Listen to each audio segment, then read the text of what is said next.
Bismillahirrahmanirrahim. Assalamualaikum warahmatullahi wabarakatuh.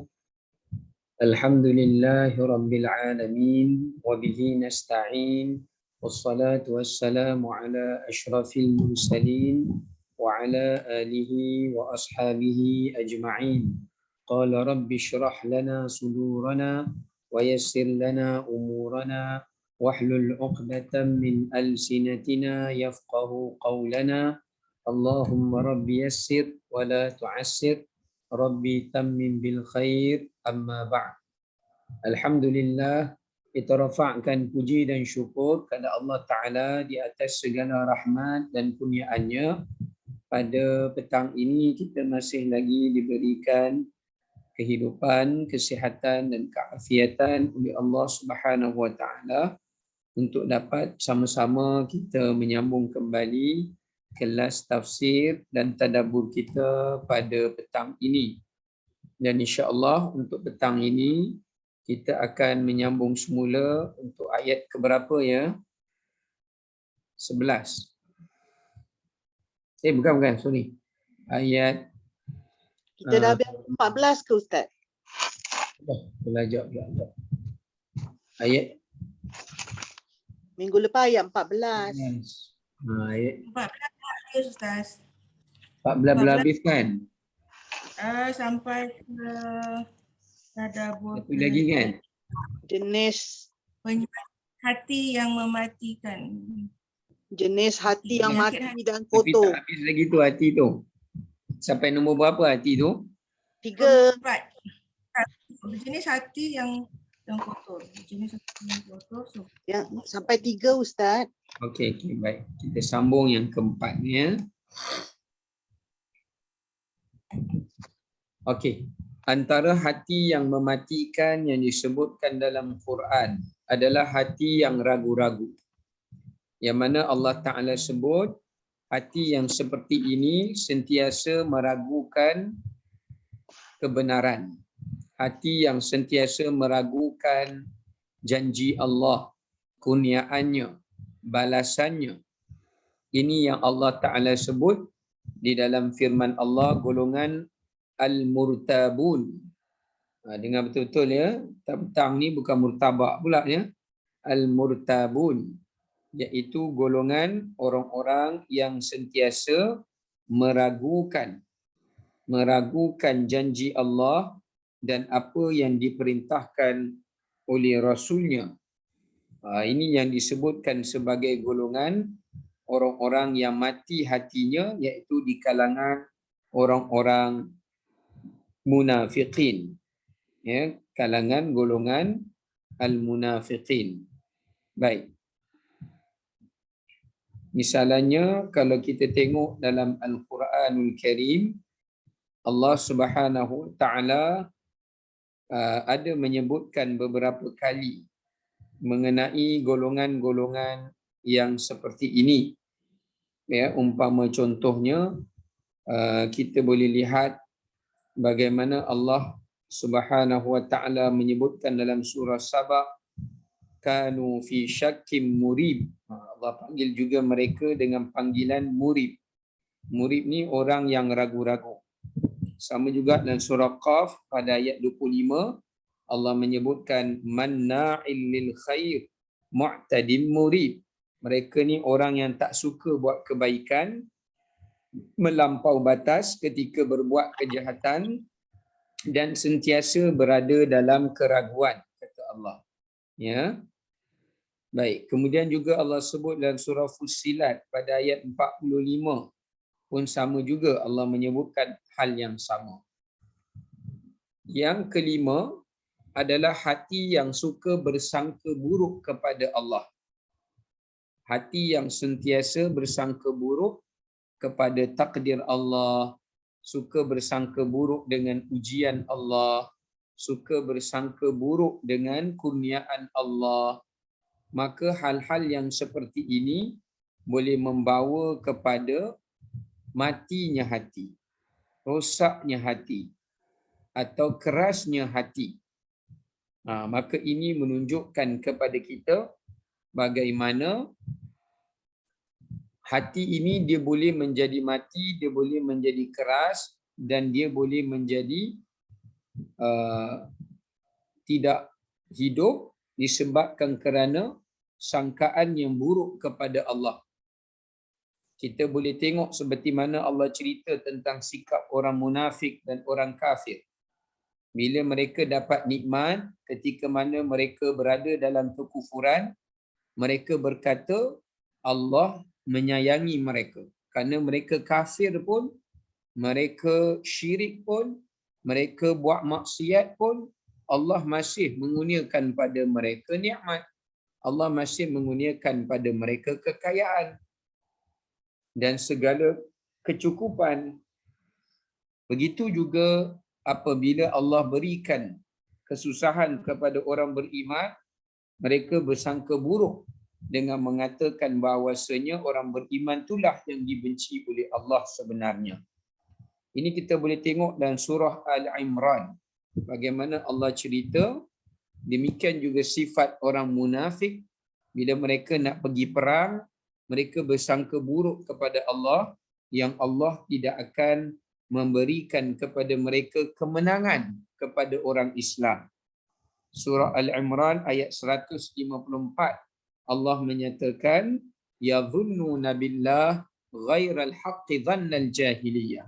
Mereka bersangka kepada Allah dengan sangkaan seperti sangkaan orang jahiliyah. Begitu juga kita tengok ayat surah Al-An'am pada ayat 116, di mana mereka ini bersangka-sangka kepada Allah sehinggakan mereka memberikan sangkaan yang buruk terhadap Allah dengan mendakwa Allah berhajatkan kepada pasangan. Allah berhajatkan kepada apa tu kita panggil anak pinak.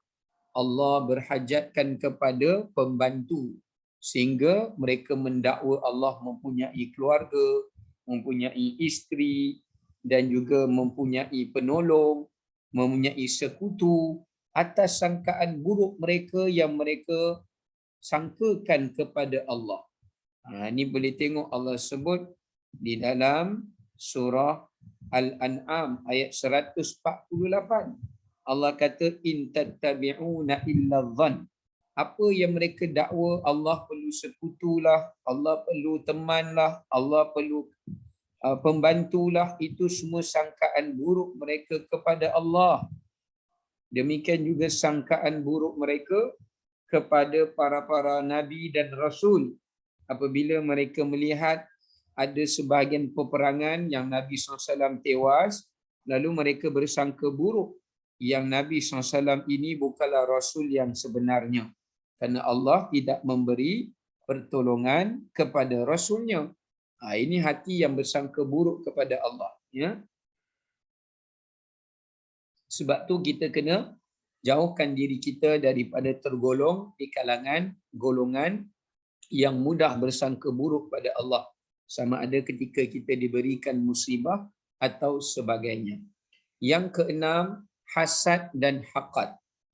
Hati ini juga akan menjadi mati dan juga akan menjadi binasa apabila dalam jiwa manusia itu berlebih-lebihan sifat hasad.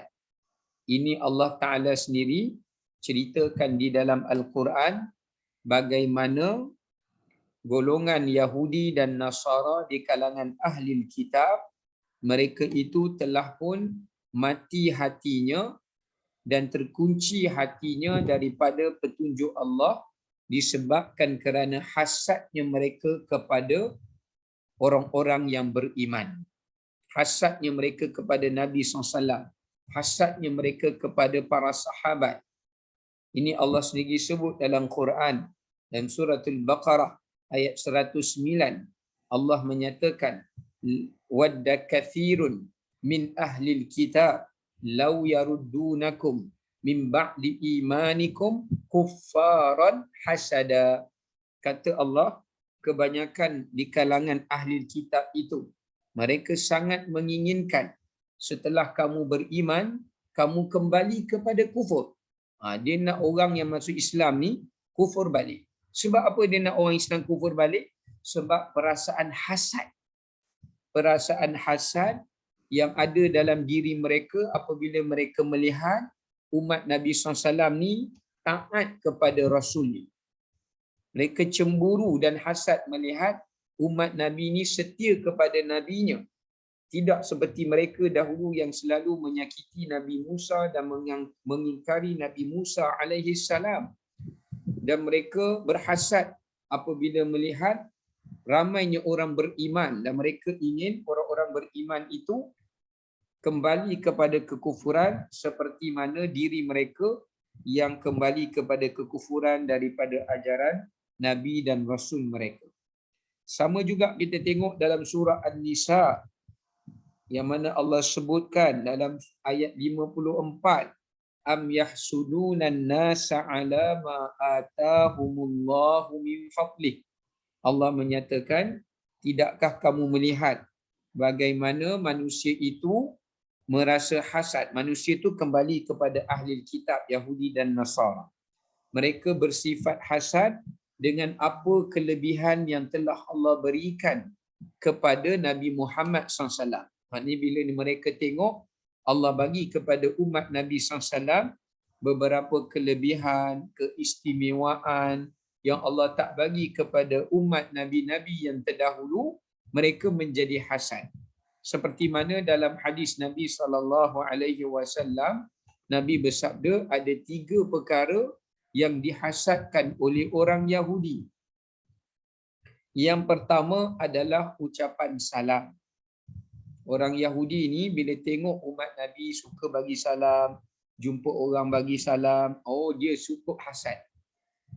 Dia tak suka perkataan itu. Sebab tu kalau boleh dia nak suruh kita ganti, jangan bagi salam. Ucap perkataan lain.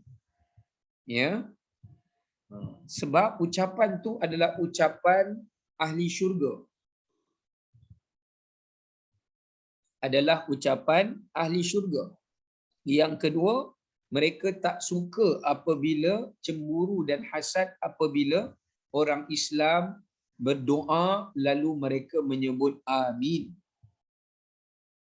Sebab tu mereka tak suka kalau orang Islam berdoa, bila mereka dengar saja orang Islam menyebutkan amin, kenapa mereka jadi marah? Sebab mereka tahu Allah Ta'ala akan memustajabkan doa umat Nabi SAW. Sebab tu mereka tak suka disebutkan perkataan amin. Yang ketiga, mereka tidak suka melihat umat Nabi SAW dan mereka cemburu bila umat Nabi salat berjemaah. Mereka tengok umat Nabi pergi masjid ramai-ramai, penuh masjid, oh dia cukup cemburu. Sebab dia punya gereja, dia punya sinagog tidak penuh. Seperti mana masjid rumah Allah. Sebab tu kalau kita tengok, bila hari keramaian orang-orang berkumpul di masjid, Jumaat ke, Raya ke, Ramadan ke, mereka akan membuat kekacauan. Kerana mereka tidak suka umat Islam berjemaah di masjid. Kerana itu menunjukkan kekuatan akidah mereka, kekuatan ketaatan mereka dan juga sifat ukhuwah mereka. Ya, terutamanya bila orang lelaki mereka tengok keadaan sedemikian. Jadi sebab tu Allah matikan hati orang Yahudi tadi. Okay, yang seterusnya adalah sombong dan angkuh. Sifat sombong dan angkuh juga menyebabkan hati manusia itu boleh mati dan boleh keras dan boleh terhijab daripada petunjuk Allah Subhanahu wa taala. Ini kita boleh tengok banyak dalam ayat Quran. Allah bagi tahu makhluk pertama yang hatinya mati dan hatinya tertutup dan terhijab daripada petunjuk Allah adalah iblis. Allah kata aba wastakbar. Dia sombong, dia degil dan dia angkuh. Sebab tu kita tengok sehingga kepada hari ini ya, sehingga kepada hari ini iblis tidak lagi bertaubat kepada Allah kerana sifat kesombongan yang ada padanya. Ya. Baik. Sekejap ya.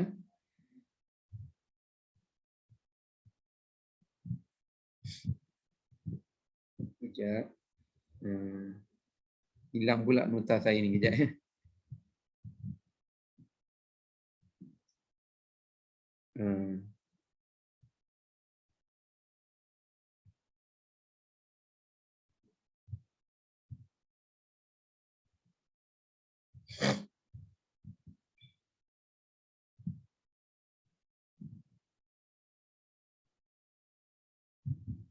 Okey. Kita lihat dekat sini disebutkan iaitu sifat sombong dan angkuh. Yang pertama adalah sifat iblis. Kerana itu iblis tidak membuka pintu hatinya untuk bertaubat dan memohon keampunan kepada Allah Subhanahu wa taala. Kemudian kita tengok juga bagaimana Allah Taala ada menyebutkan di dalam Al-Quranul Karim, selain daripada iblis, ada juga kalangan golongan orang-orang yang Allah Subhanahu wa taala matikan hatinya. Antaranya Allah Taala sebut iaitu golongan kaum Ad dan Thamud. Allah sebut dalam surah Al-A'raf ayat 75, dan demikian juga Allah sebut dalam surah Al-A'raf pada ayat 40. Ya, Allah Ta'ala menceritakan mengenai bagaimana Allah matikan mereka dalam kekufuran dan kekafiran disebabkan sifat kesombongan mereka daripada menerima kitab Allah dan juga ajaran Rasulnya, dan kesombongan mereka itu daripada mendengar ayat-ayat Allah sehingga mereka menutup telinga-telinga mereka daripada mendengarkannya. Ya. Okey, yang seterusnya ujub. Ya, kena jauhi sifat ujub. Kerana sifat ujub juga menyebabkan seseorang itu mati hatinya. Allah sebut dalam Quran bagaimana orang munafik ini mereka merasa ujub dengan diri mereka. Ya. Contohnya kita tengok surah Baqarah ayat 204. Wa minan nas yu'jibuka qawluhu. Ada di kalangan manusia yang tak beriman itu, kata Allah, mereka tu kalau kamu tengok mereka, nampak sifat ujub pada kata-kata mereka. Bila mereka bercakap, mereka menunjukkan sifat ujub mereka. Sedangkan Allah kata Allah menyaksikan hati mereka. Mereka ni seorang yang sangat suka membantah perintah Allah. Tapi bila kamu dengar percakapan mereka, seolah-olah kamu rasa dia ni hebat. Sedangkan dia sedang membesarkan dirinya. Ya, membesarkan dirinya. Ya. Maka di sini menunjukkan pada kita jauhi sifat ujub. Kerana dalam surat Taubah ayat 25 Allah bagi tahu punca kekalahan umat Islam di dalam peperangan Hunain untuk kali yang pertamanya adalah disebabkan kerana mereka memiliki sifat ujub. Ya, memiliki sifat ujub. Sehingga kan Allah tewaskan mereka untuk kali yang pertamanya ketika mana mereka itu berada di dalam peperangan Hunain. Ya, peperangan Hunain. Ini Allah Ta'ala sendiri sebut dalam Al-Quran, menerangkan kepada kita bagaimana pertolongan Allah tidak akan bersama dengan orang yang ujub. Ya, dengan orang yang ujub. Baik. Maka di sini kita minta lindung kepada Allah daripada sifat ujub tersebut. Kerana dia boleh mematikan hati dan merosakkan hati manusia. Kemudian yang seterusnya, kita tengok lagi di antara sifat yang berikutnya adalah waswas. Sifat waswas atau meragukan. Sifat waswas atau meragukan.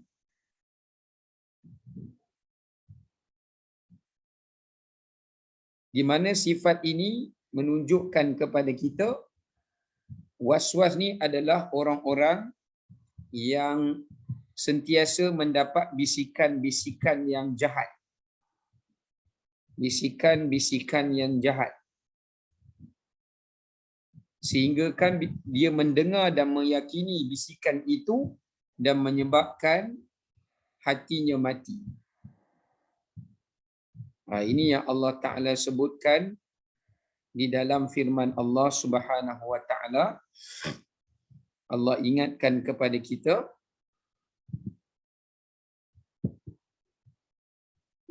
dalam firman Allah, ya, kita boleh tengok Allah menyebutkan dalam surah Al-An'am ayat 112. Allah menyebut wa kadzalika ja'alna likulli nabiyyin aduwwan syayatinal insi wal jin yuhi ba'duhum ila ba'din zukhrufal qawli ghurura. Demikian kami jadikan bagi setiap para nabi itu adanya musuhnya. Setiap nabi itu adanya musuhnya. Yang mana musuh itu akan membisikkan bisikan-bisikan yang jahat. Akan membisikkan bisikan-bisikan yang jahat kepada mereka. Ya. Sehingga kan mereka menjadi pengikut-pengikut kepada orang yang menyeru kepada kejahatan itu. Maka di sini jelas menunjukkan kepada kita bahawasanya sifat waswas itu juga boleh membawa seseorang itu kepada rosak hatinya atau mati hatinya. Baik, yang seterusnya berputus asa. Orang yang berputus asa daripada rahmat Allah juga termasuk orang yang boleh menyebabkan hatinya mati. Sebab tu di dalam ayat Al-Quranul Karim Allah Ta'ala melarang manusia untuk berputus asa daripada rahmat Allah. Ya, berputus asa daripada rahmat Allah Subhanahu Wa Ta'ala. Contohnya kalau kita tengok dalam ayat Al-Quran Karim, Allah Ta'ala menyebutkan kepada kita, la tai'asu min rauhillah. Janganlah kamu itu berputus asa daripada rahmat Allah. Dalam surah Yusuf ayat 87. Ketika mana Nabi Yaqub berpesan pada anaknya, janganlah mereka berputus asa daripada rahmat Allah kerana ia boleh membawa mereka itu kepada tergolong di kalangan orang-orang yang kafir. Okay, yang seterusnya mengikut hawa nafsu. Ini orang yang menjadikan Tuhannya adalah hawa nafsunya. Dia menjadikan Tuhannya adalah hawa nafsunya. Ini yang menyebabkan hatinya boleh mati. Misalnya kalau kita tengok di dalam ayat Al-Quran, Allah Ta'ala menyebut banyak tempat di dalam Al-Quran seperti mana firman Allah surah Al-Qamar ayat ketiga, wa kadzabu wattaba'u ahwa'ahum. Mereka tu berbuat perbuatan dusta dan tidak beriman kerana mereka mengikut hawa nafsu mereka. Kerana mereka mengikut hawa nafsu mereka. Dan kalau kita tengok pula dalam ayat yang lain, surah Muhammad ayat 28. Allah kata apa? Dzalika bi annahum ittaba'u ma askhatallah wa karihu ridwanahu fa ahbata a'malahum. Mereka itu mengikut nafsu mereka untuk buat apa yang dimurkai oleh Allah, dan nafsu menyuruh mereka membenci apa yang diredai oleh Allah, sehingga Allah menghapuskan amalan mereka. Ini bahana yang besar, ya. Demikian juga dalam surah Al-Jathiyah. Boleh rujuk sendirilah, ya. Ayat 23, saya tak boleh nak baca suara tak ada sangat. Allah kata, tidakkah kamu melihat orang-orang yang telah menjadikan Tuhan yang dibesarkan di dalam diri dan kehidupannya adalah hawa nafsu mereka, ya, hawa nafsu mereka, ya. Baik, yang terakhir ar-ran, penyakit yang kita bincangkan dalam surah Mutaffifin ini, iaitu penyakit ar-ran, orang yang menutupi kebenaran dan kebaikan. Ar-ran tu satu jenis penyakit di mana Allah tutup hati kita daripada kita ingin berbuat kebaikan dan juga daripada kita dapat menerima kebenaran. Ini satu penyakit yang sangat bahaya. Ya, maknanya dia tak suka kepada kebaikan, dia tak cenderung kepada berbuat kebaikan, dia bermalas-malasan berbuat kebaikan. Kalau dia buat pun dia buat sambil lewa, dia tidak ikhlas, ya, dia jadi sukar, dia jadi berat, dia jadi jemu, ataupun dia tak boleh menerima kebenaran yang telah sampai kepada dirinya. Baik. Sekejap, ya.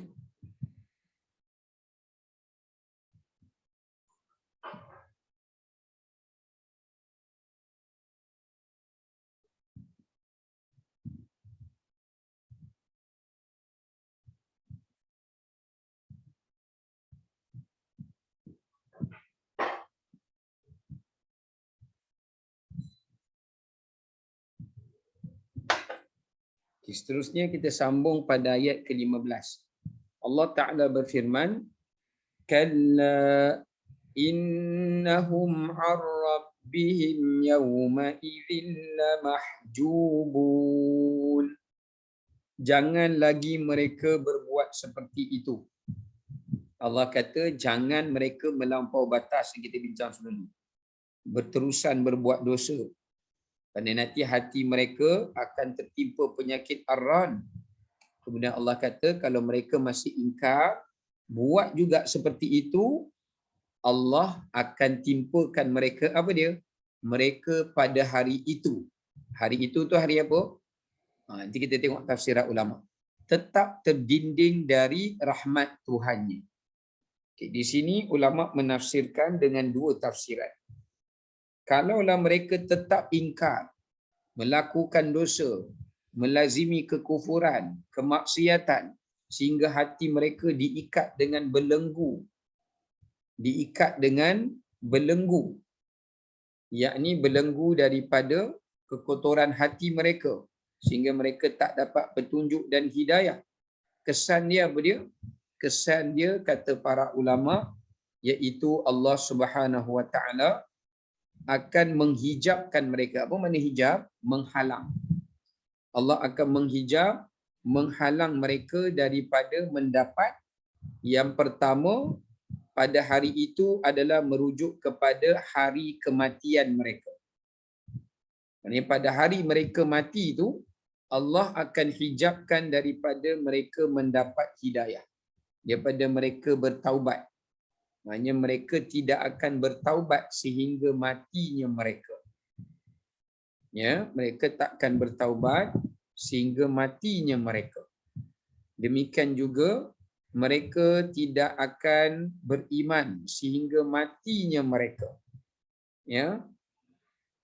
Itu tafsiran pertama. Tafsiran yang kedua adalah menyebutkan mereka terhijab pada hari kiamat daripada mendapat keampunan Allah, rahmat Allah, pertolongan Allah, dan juga daripada mereka mendapatkan kasih sayang Allah, ya. Dan yang seterusnya juga adalah mereka terhalang daripada dapat melihat Allah, boleh tengok zat Allah, ya. Baik. Sekarang ni kita tengok dia punya tadaburnya. Pertama,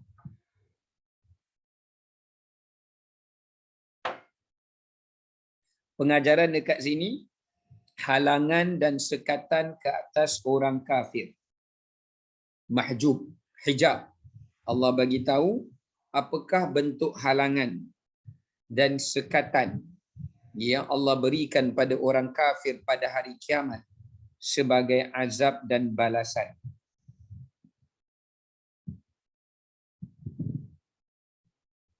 Ya.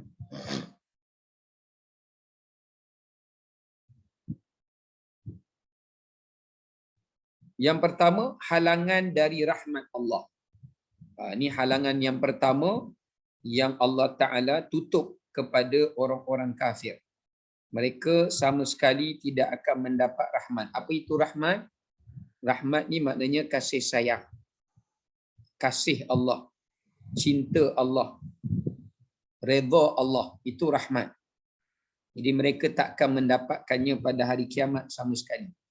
Sama ada rahmat daripada Allah, apatah lagi daripada para malaikat dan para nabi dan rusul.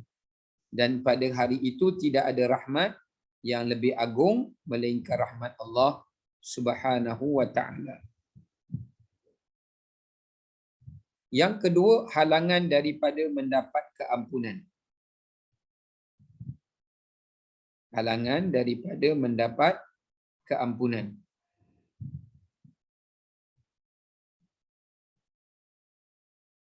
Okey.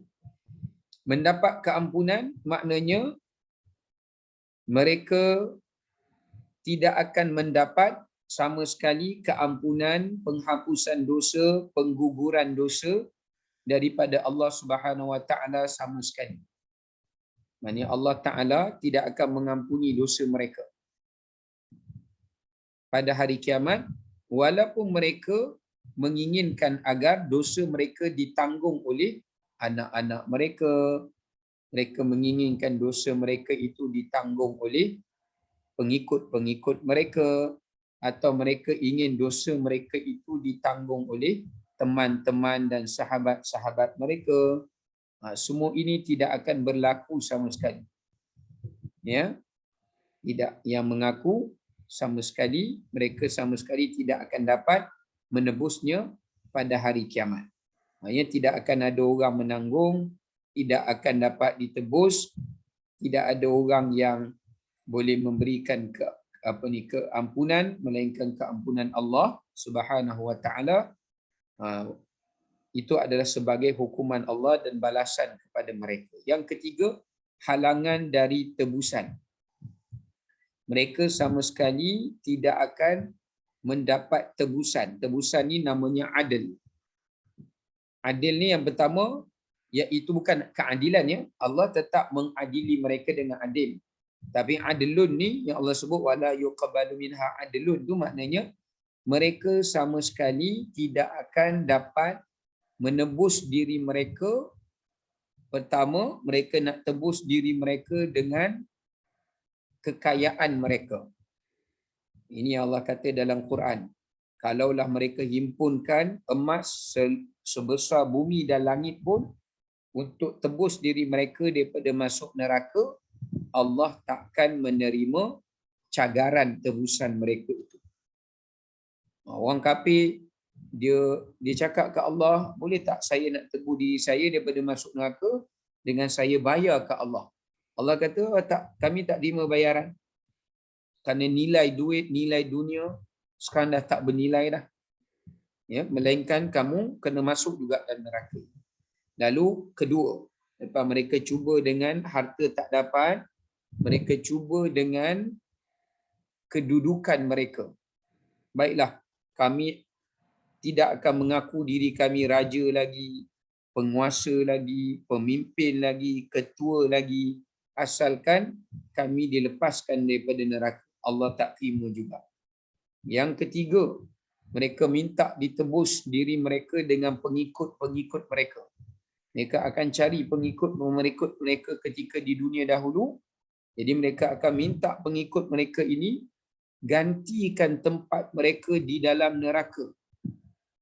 Tapi Allah tak terima juga. Bahkan Allah kata, kamu dan pengikut kamu, kedua-duanya di dalam neraka. Yang keempat, mereka minta tebusan kepada Allah yang Allah cerita dalam Quran. Pertamanya, mereka minta tebus kepada Allah melalui isteri dan pasangan mereka atau suami. Yang kedua adalah anak pinak mereka. Yang ketiga adalah merupakan saudara-saudara mereka. Dan yang terakhir adalah seluruh manusia yang mereka kenali di dunia. Siapa saja yang mereka kenal, mereka minta tebus. Tapi yang menariknya dalam Quran, Allah Ta'ala tak sebut mereka minta tebus dengan mak ayah. Kenapa mereka tak minta mak ayah mereka tebus diri mereka daripada neraka? Sebab orang kafir tahu, kalau mereka minta mak ayah, Allah akan jadi lagi murka. Sebab murka Allah pada murka mak ayah. Sebab tu dalam Quran, Allah Ta'ala tak sebut mereka minta untuk tebus diri mereka daripada neraka dengan mak ayah mereka. Mereka tak minta dengan mak ayah, tapi mereka minta melalui pasangan, anak-anak, adik-beradik, keluarga, kawan dan semua orang yang mereka kenali. Okey, yang keempat, mereka mendapat halangan daripada memiliki syafaat. Mereka mendapat halangan daripada mendapat syafaat. Ini yang Allah Ta'ala sebut dalam surah Mudaththir, fama tanfa'uhum syafa'atus syafi'in. Mereka sama sekali tidak akan mendapat syafaat daripada orang yang ingin memberi syafaat atau orang yang pemilik syafaat. Mereka tak dapat syafaat itu. Walaupun mungkin ada orang nak bagi syafaat, tapi Allah tak izinkan. Tapi majoriti ulama kata memang ahli syafaat pun tidak ingin memberi syafaat kepada mereka sama sekali. Yang kelima, terhalang mereka daripada masuk syurga. Sekalipun mereka meminta, bukan masuk syurga saja ya, nikmat dalam syurga. Sebab tu dalam surah Al-A'raf ada diceritakan mereka minta, ya, ada diceritakan mereka minta supaya mereka minta kepada ahli syurga supaya ahli syurga beri kepada mereka nikmat dalam syurga, bagi setitik air, bagi segelas minuman, bagi sesuap makanan dan sebagainya, ya. Namun walau bagaimanapun Allah kata innallaha harramahuma 'alal kafirin. Allah Ta'ala tetap mengharamkannya ke atas orang-orang yang kafir. Jadi mereka sama sekali tidak dapat menikmatinya. Yang keenam, halangan daripada mendapat pertolongan. Ini pertolongan daripada sesiapa pun yang ingin memberi pertolongan kepadanya, maka Allah mengharamkan mereka daripada mendapatkan pertolongan itu. Yang ketujuh, ini yang paling besar hukumannya, Allah mengharamkan mereka daripada melihat zat Allah Subhanahu wa Ta'ala. Maknanya pada hari kiamat ketika Allah mengadili mereka, mereka hanya mendengar suara Allah tapi mereka tak melihat Allah. Ini golongan yang Allah Ta'ala kata la yanzuru ilaihim wa la yukallimuhum wa la yuzakkihim wa lahum adzabun alim. Mereka dapat 4 hukuman. Pertama, Allah tak pandang mereka. Allah tak pandang mereka, mereka pun tak pandang Allah. Allah tak cakap dengan mereka, mereka pun tak boleh nak bercakap dengan Allah. Maknanya malaikat akan jadi perantara mereka. Kemudian Allah tak akan ampunkan dosa mereka. Dan yang keempat, Allah akan azab mereka dengan azab yang sangat pedih. Itu balasan Allah kepada mereka. Ya. Kemudiannya kita tengok yang seterusnya, yang kedua. Ya. Kita tengok yang kedua. Yang kedua di mana menyebutkan kepada kita pengajaran dia golongan yang terhalang melihat Allah pada hari kiamat. Ini kita minta lindunglah. Jelas kat sini orang-orang kafir memang mereka tidak akan dapat melihat Allah sama sekali pada hari kiamat. Ya, sampai bila-bila mereka tidak akan nampak Allah Ta'ala pada hari kiamat. Sepanjang hayat mereka pun mereka tak akan dapat. Itu azab Allah untuk mereka. Ya. Kalau orang Islam, kalau orang beriman tapi buat maksiat, buat dosa pada Allah, mereka dapat tengok setelah mana mereka masuk dalam syurga. Tapi cara mereka tengok tu mungkin berbeza-beza dengan orang-orang yang berada dalam syurga yang lebih tinggi. Okay, kalau kita tengok untuk pengajaran kedua ni, golongan yang terhalang daripada melihat Allah Ta'ala pada hari kiamat, antara yang disebutkan oleh para ulama, ya. Okey. Orang yang terhalang itu adalah orang yang mendustakan dan orang yang kufur, lagi musyrik dan tidak percaya kepada Tuhan, yakni ilhad. Pertama kafir, kedua mendustakan. Mendustakan tu maknanya dia percaya sebahagian tapi dia tak percaya sebahagian. Dia percaya sebahagian rukun iman, tak percaya sebahagian rukun iman. Ini pun tak boleh tengok Allah macam ahli kitab. Yang ketiga musyrik. Yang keempat mulhid. Maknanya tak percaya Tuhan sama sekali. Ateis. Ini kalau mereka mati dalam keadaan 4 sifat tadilah. Sebaliknya yang dapat melihat Allah adalah orang yang beriman. Ya.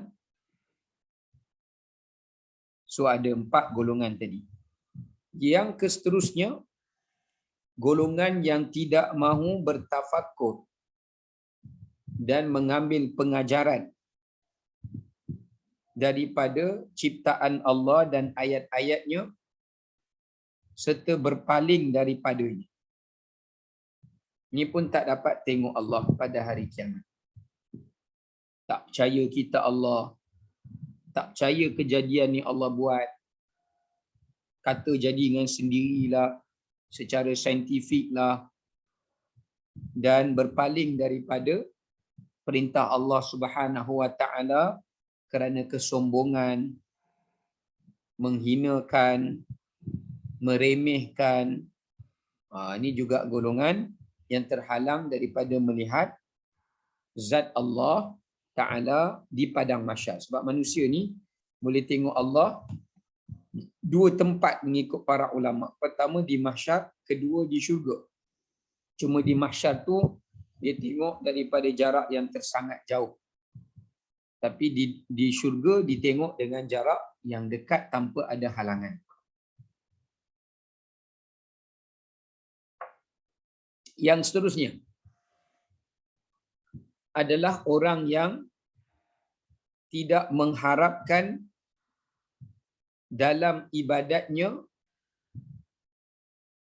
kerana Allah, serta yang menyengutukan Allah dalam ibadahnya selain Allah. Kita minta jauh golongan-golongan ni. Iaitu bila dia buat ibadat tu riak, sum'ah. Dia bukan buat ibadat tu dengan ikhlas. Bukan kerana nak menyembah Allah, bukan kerana nak mendekatkan diri pada Allah, bukan redha Allah, tapi adalah semata-mata mengharapkan imbalan daripada manusia dan duniawi. Ya. Atau juga orang yang ketika dia beribadat, dia menyengutukan Allah dalam ibadatnya. Contoh lepas sembahyang, bila time doa je, dia pergi minta pada berhala pula. Aku minta memuja kepada roh-roh orang yang soleh yang telah mati. Tapi tak minta ke Allah. Itu pun Syirik lah. Tadi semayang sembah Allah dah. Mai doa tak minta ke Allah pula. Maka ini perbuatan yang menjatuhkan ia kepada menyengutukan Allah. Seperti mana orang musyrikin bila mereka membuat sembelihan, mereka kata ini untuk, bila mereka sembelih seekor kambing, mereka kata ini untuk Allah.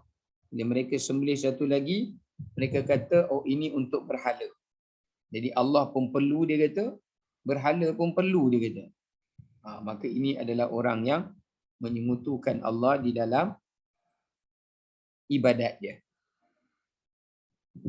Kemudian kalau kita nak tahu lagi siapakah orang yang terhalang daripada melihat Allah, orang yang tidak pernah sujud kepada Allah sekalipun. Tak pernah salat, tak pernah sujud kepada Allah seumur hayatnya.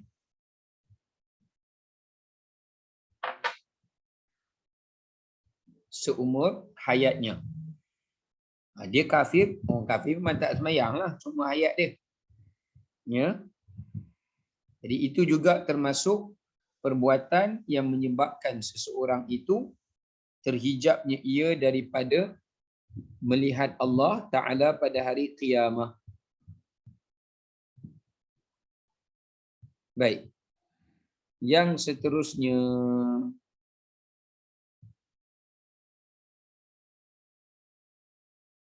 yang terakhir kita tengok kat sini, amalan yang membantu untuk melihat Allah pada hari kiamat.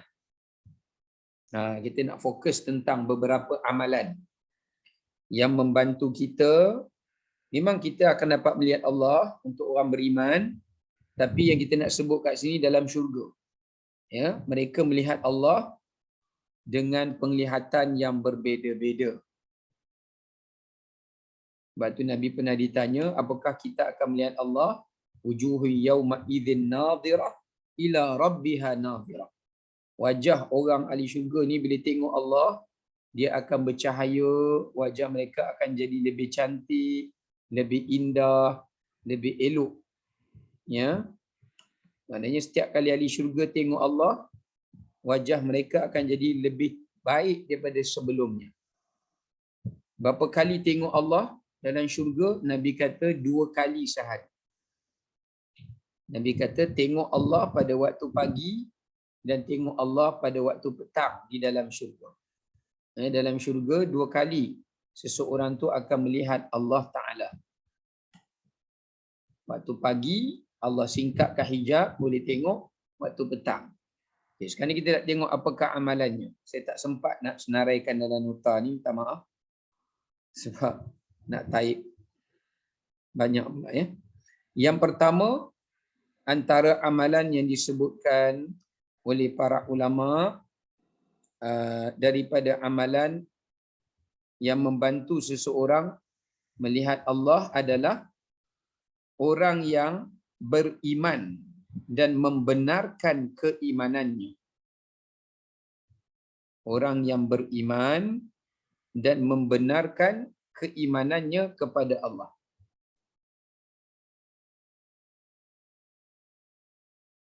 Ini yang pertama. Bukan sekadar dia beriman ya, tapi dia mesti membenarkan apa yang dia percayai. Apa yang dia imani itu, dia mesti membenarkannya.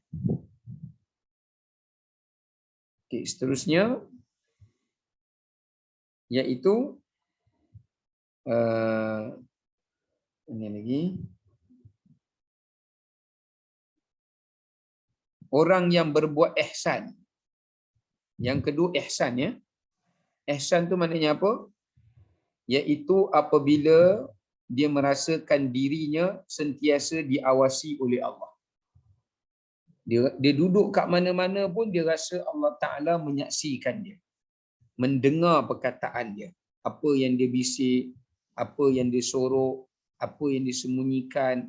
Siapa yang boleh capai tahap ihsan, baik dalam ibadahnya atau dalam kehidupannya, depan orang ke, belakang orang ke, dia yakin ya Allah menyaksikannya. Dan dia jadi takut. Dan dia jadi malu Maka orang yang sampai darjat seperti ini, mereka akan lebih mudah untuk melihat Allah pada hari kiamat. Sebab tu Allah kata, alladzina yadhunnuna annahum mulaqu rabbihim. Mereka yang yakin yang mereka akan melihat dan bertemu dengan Allah Ta'ala. Seolah-olah mereka melihatnya. Ini adalah orang yang dapat melihat Allah dengan tambahan lebih mudah. Yang ketiga, orang yang selalu mentadabbur ayat Allah dan membacanya. Moga-moga kita termasuk dalam golongan ini. Amin. Orang yang selalu membaca Al-Quran, tapi bukan baca saja, mentadabbur maknanya, menghayati pengajarannya dan beramal dengannya. Ini yang susah ni.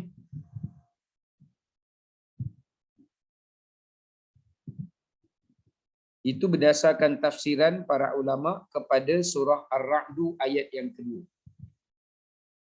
Ya. Baik. Seterusnya.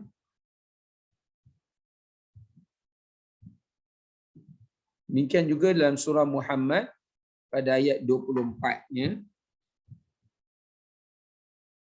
Okey, antara amalan yang lain yang membantu seseorang untuk melihat Allah Ta'ala dengan lebih mudah, orang yang sentiasa merasa gerun dan takut apabila melihat kebesaran Allah Ta'ala. Ini orang yang selalu bertafakur, yang selalu merenungkan kebesaran Allah, penciptaan Allah, kejadian Allah. Jadi dia tengok sesuatu keindahan, dia bukan ingat apa-apa, dia ingat Allah Ta'ala.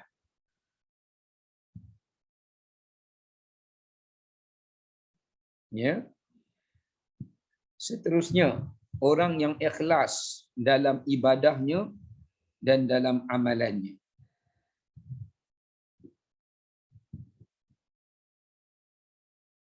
Maka di sini menunjukkan pada kita bahawasanya penting bila kita buat amalan apa-apa, ikhlas tu kita kena jaga.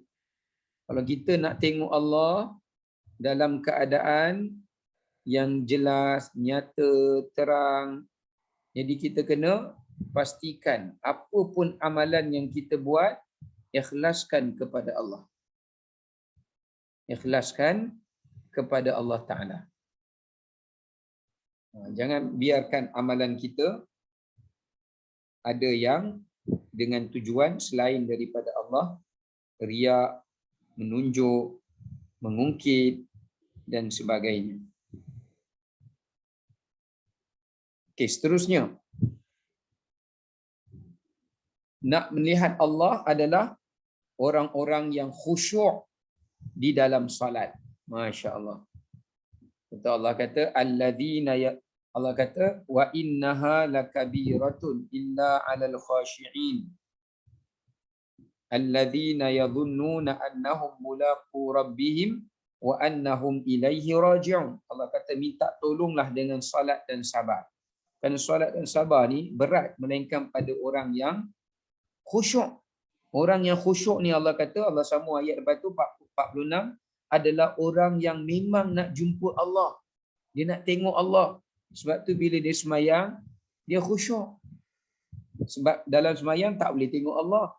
Jadi dia nak melihat Allah pada hari kiamat, lalu dia khusyukkan ibadah di dalam solatnya.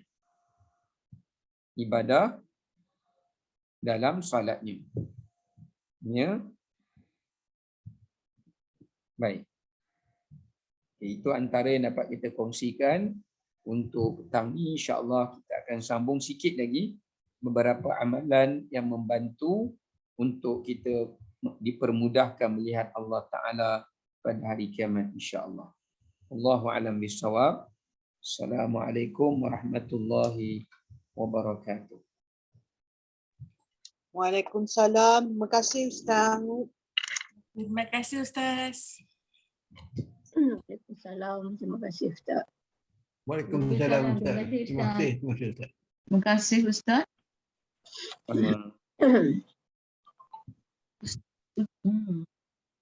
Ustaz boleh tanya sikit. Ya, boleh. Silakan. Tadi Ustaz cakap khusyuk dalam solat tu menyebabkan kita boleh melihat Allah. Tapi boleh tak